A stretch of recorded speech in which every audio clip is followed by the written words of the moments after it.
I honestly cannot understand some Nigerians. I can't. I can't understand why any Nigerian at this time will still be saying that Tinubu must be paying fuel subsidy. Fuel subsidy is back.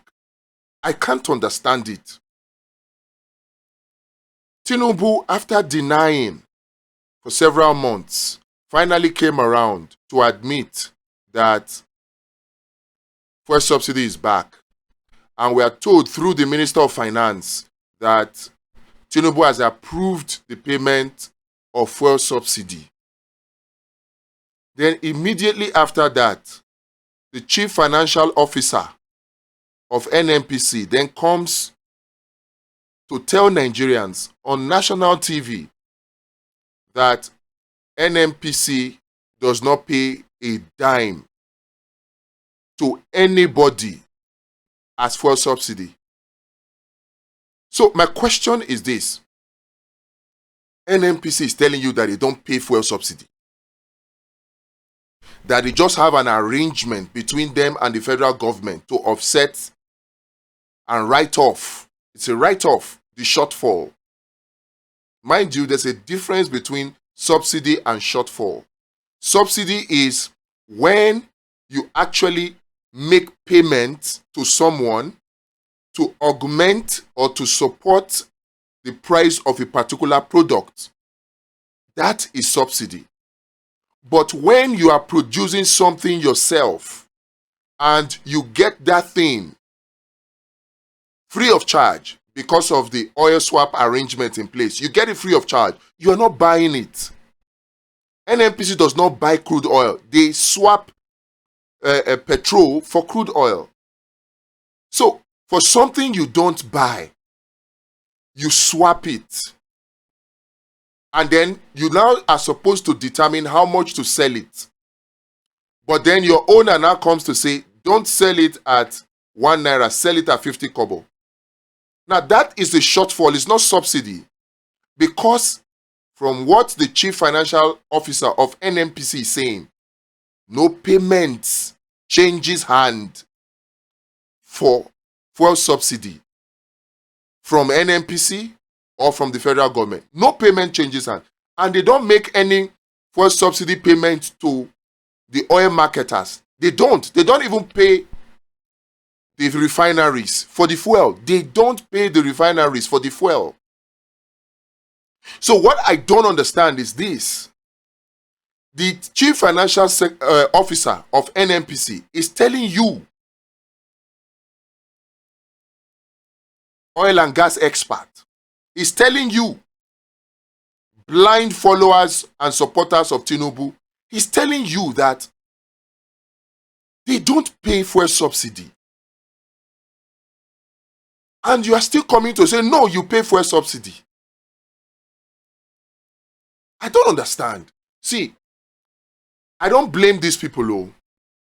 I don't blame the ministers. I don't blame the supporters of Tinubu. I don't blame them.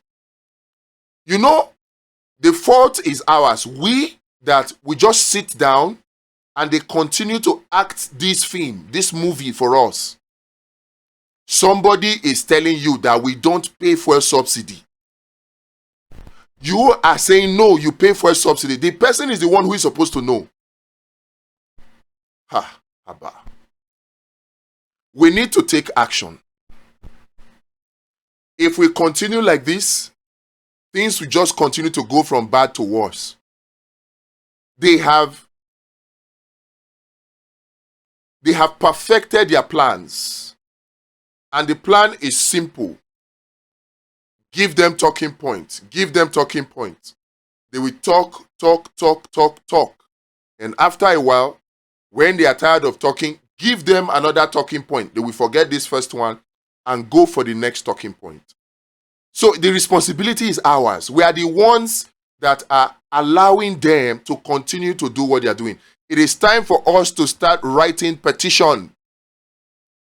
If the Minister of Finance says they are making payment for fuel subsidy to someone, and the NNPC saying that they don't make any fuel subsidy payment to anyone, where the money go, where the money enter, where that money dey.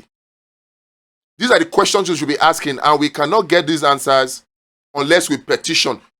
We cannot depend on the goodwill of these leaders. They are enjoying the corruption in this system. You cannot possibly expect somebody who is enjoying the corruption of the system to now come and change the system. No, he won't.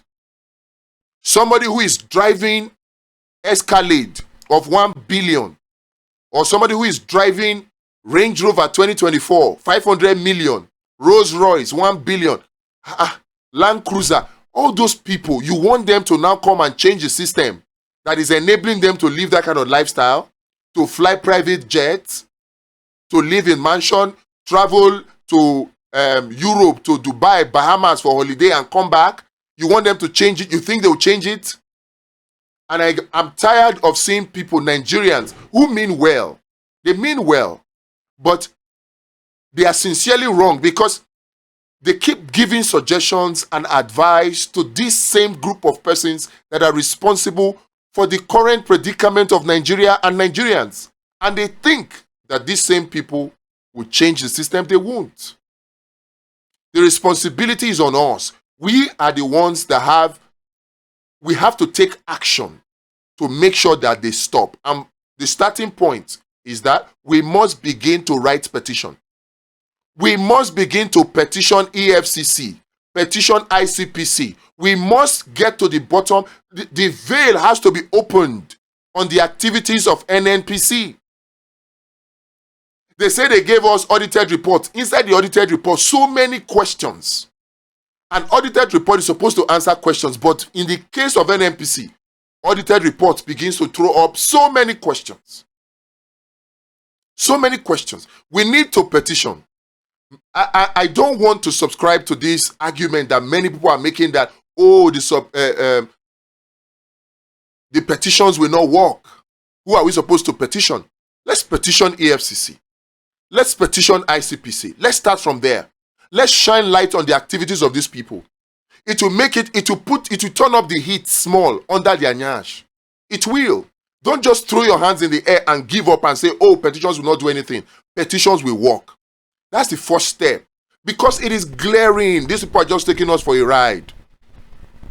They say, he has approved. In fact, how did they even put it? They say,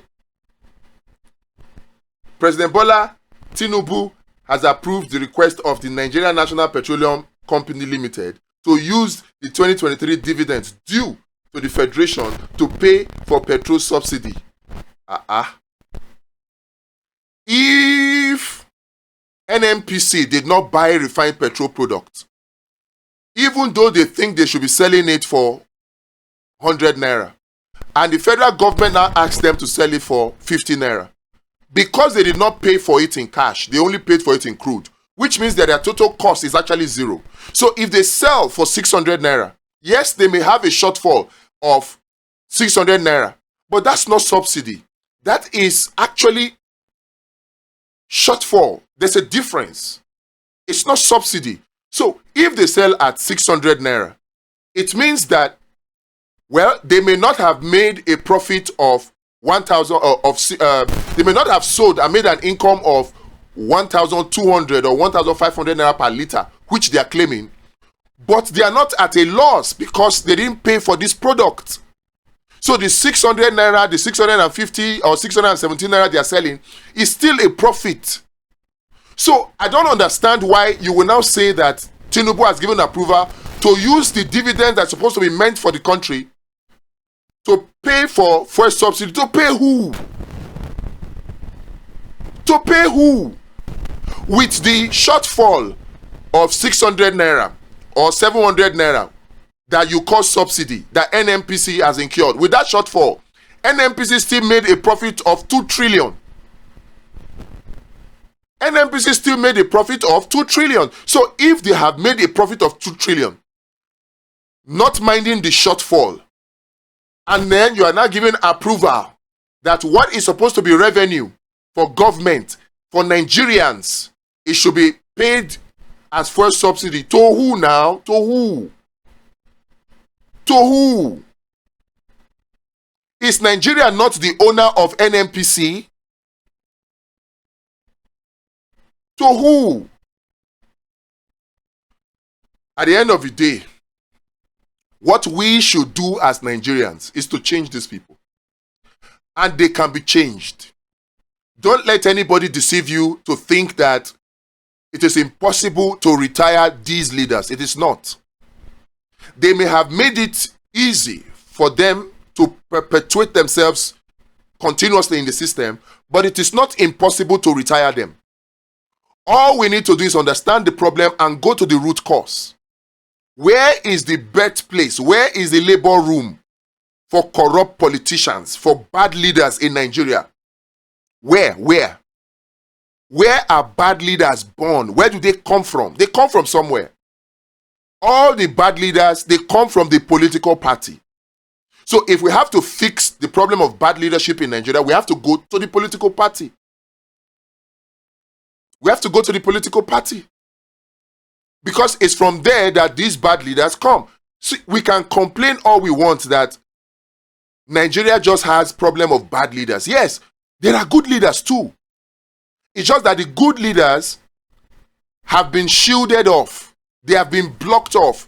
They cannot find their way into power. Why? Because of the arrangement, the things that go on within the political party. The other time I heard somebody say on social media that, oh, youth should get involved. They should join the political party. They should join the political party. Join which political party? Try, go and join any political party. Any of the 18 political parties now, is it 19 now? Join any of them. The way those political parties are structured, I swear, you will not, you won't smell the power that you need to effect any change in that political party. All of them. I challenge anybody to prove me wrong. You go to a political party, you join. Is it not when they call you for meetings that you will know that there are meetings? Is it not when they call you that they want to do? There was a political party, I don't want to mention names, but when times come, I will mention name. They said they were going to do primaries. Oh, it's an open thing. They want to encourage the youth to participate. And then I was gearing up. Before you knew it, they said, oh, there's consensus. Without consulting the aspirants that were interested in that position.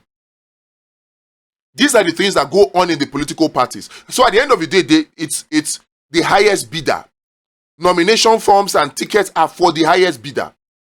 We cannot continue like this and then expect a different set of leaders to come up from such political parties. This is why we need to form a new political party.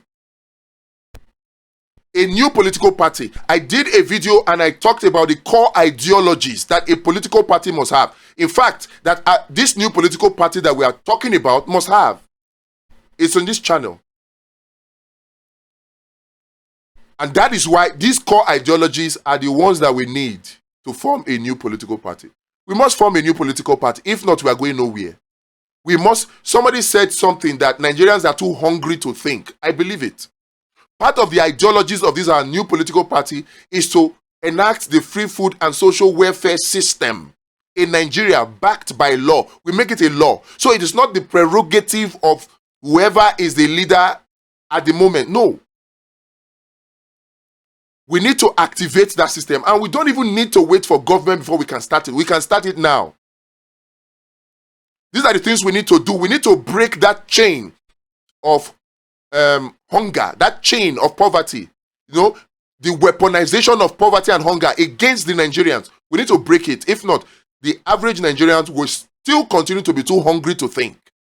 And then, if we don't fix and start a new political party, the current political parties will continue to throw up bad leaders because they are the ones that can pay for it.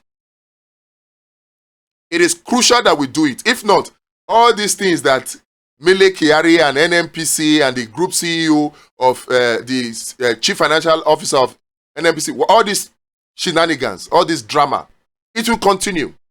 It will continue. Please, let us start with petitions and then let us create this new political party. I have a link in the description. Click on it and join us. Let us form it. Bring your suggestions. This is the first time that we as ordinary Nigerians, we have the opportunity to create a new political party from scratch. So let's take advantage of it.